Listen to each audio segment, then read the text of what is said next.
Hello everyone, আসসালামু আলাইকুম। কেমন আছেন সবাই? আজকের সম্পূর্ণ ব্লগটা হচ্ছে রান্নাবান্না খাওয়া দাওয়া নিয়ে। আমার কাজিনের ছিল সুন্নতের খাতনার প্রোগ্রাম। আয়ান, যাকে আমি প্রায় ভিডিওতে দেখিয়ে থাকি, তো ওর কিছুদিন 4-5 দিন আগে সুন্নতে খাতনা করা হলো। তো আজকে ছিল সেই তার ঘরোয়া অনুষ্ঠান, জাস্ট আমরা ফ্যামিলি মেম্বাররা ছিলাম। তো মামি আমাকে সকালবেলা ডাক দিল তার রান্নাবান্না শেষ করার পর, যে দেখে যাও কেমন হয়েছে। তো জাস্ট গরুর মাংসটা চুলায় ছিল, বাকি সবই রান্না হয়ে গিয়েছে। দেন হচ্ছে মামি সার্ভ করে দিল। তারপর হচ্ছে আমি একটা ছোটো ক্লিপ নিয়ে নিলাম। তো মাশাল্লাহ অনেকগুলো আয়োজন করা হয়েছিল যাতে ভরপুর সবাই আমরা খেতে পারি। দেখা গিয়েছে আমাদের মানুষের তুলনায় রান্নার আয়োজন ভালোই বেশি ছিল। তো এই ছিল হচ্ছে পায়েস, চিংড়ি রোস্ট, গরুর মাংস, আর হচ্ছে মাছের ডাল। প্রত্যেকটা আইটেম এত টেস্ট হয়েছিল, মানে একটা থেকে একটা মজা হয়েছিল, আমি কোনোটাকে ফালাতে পারছিলাম না। ও সাথে ডিমও কিন্তু ছিল।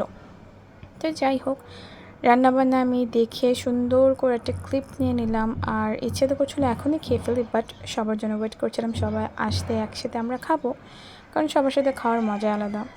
তারপর বাসায় চলে এলাম। বাসায় এসে গোসল টোসল করে দেন হচ্ছে একটু ফল খেয়ে নিলাম, কারণ বাবুকেও খাওয়াতে হবে। তো ফলের মধ্যে আমি হচ্ছে ফার্স্টে ড্রাগনটা নিলাম। আর এগুলো কিন্তু প্রায় শেষের পথে ছিল, অনেকগুলো ওর বাবা ফল এনেছিল, তো এইটাই শেষ দিকে ছিল। তো আমি নিয়ে নিলাম ড্রাগনটা। আর ড্রাগন কিন্তু বেশ বড় ছিল। আর আজকাল দেখা যায় যে ড্রাগন 70-80 টাকা কেজি, যেগুলো সবুজ আর লাল মেশানো থাকে, বাট ওর বাবা কখনোই এটা নেয় না, সবসময় দামি টানার চেষ্টা করে। এই ড্রাগনটা নিয়েছিল 250 টাকা কেজি। আসলে খেলে ভালোটাই খাওয়া উচিত, ওগুলি খাওয়া দরকার নাই বলে আমি মনে করি। তো যাই হোক, এটা ছিল আমার কাজিন আয়নের হাত, ওর যে সুন্নতে খাতনা হয়েছে সেটারই মেহেদি। আর মাঝখানে লেখা ছিল কাট, অর্থাৎ তারটা কেটে ফেলা হয়েছে। আমরা হাসতে হাসতে শেষ ওর মেহেদি দেখে। তো যাই হোক, দুপুরবেলা আমরা খেতে বসলাম।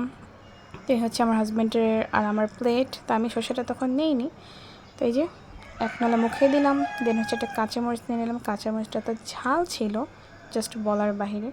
তো সবাই তো হাসছিল আমাকে দেখে যে আপু তুমি তো এখন ফুড ব্লগার হয়ে গিয়েছো। তো যাই হোক, মাঝে আমার কাজিনকে একটু খাইয়ে দিলাম, একটু ভিডিও করে নিলাম। তো সে হচ্ছে খুবই লজ্জা পাচ্ছিল। আর হচ্ছে আমরা কাজিন, আমার হাজব্যান্ড, আমরা সবাই একসাথে খেতে বসেছি। তো এই হচ্ছে আমার আরেক কাজিনের প্লেট, সে একবার খেয়ে দেন আবার নিয়েছে, মানে ওর খাওয়া স্টপই হচ্ছিল না। তো যাই হোক, খাবারটা আবার শেষ করলাম। 1 গ্লাস কোক খেয়ে, 1 গ্লাস না, আমি প্রায় 3 গ্লাসের মতো খেয়েছিলাম। তারপর চলে আসলো পায়েস। পায়েসটা এত মজা হয়েছিল, জাস্ট এটা দুধের উপর ভাসছিল আর কি, এত ঘন, মাসাল্লাহ খুবই মজা হয়েছিল পায়েসটা। এত কিছু খেয়ে ভিতরটা খুবই অস্থির লাগছিল। দেন বিকেলবেলা একটা স্টারশেপ জুস নিয়ে এলাম, আর এটা খাওয়ার পর ভিতরটা তো শান্তি লাগলো। তো আজকে ভিডিও পর্যন্ত, ভালো থাকবেন সবাই, আল্লাহ হাফেজ।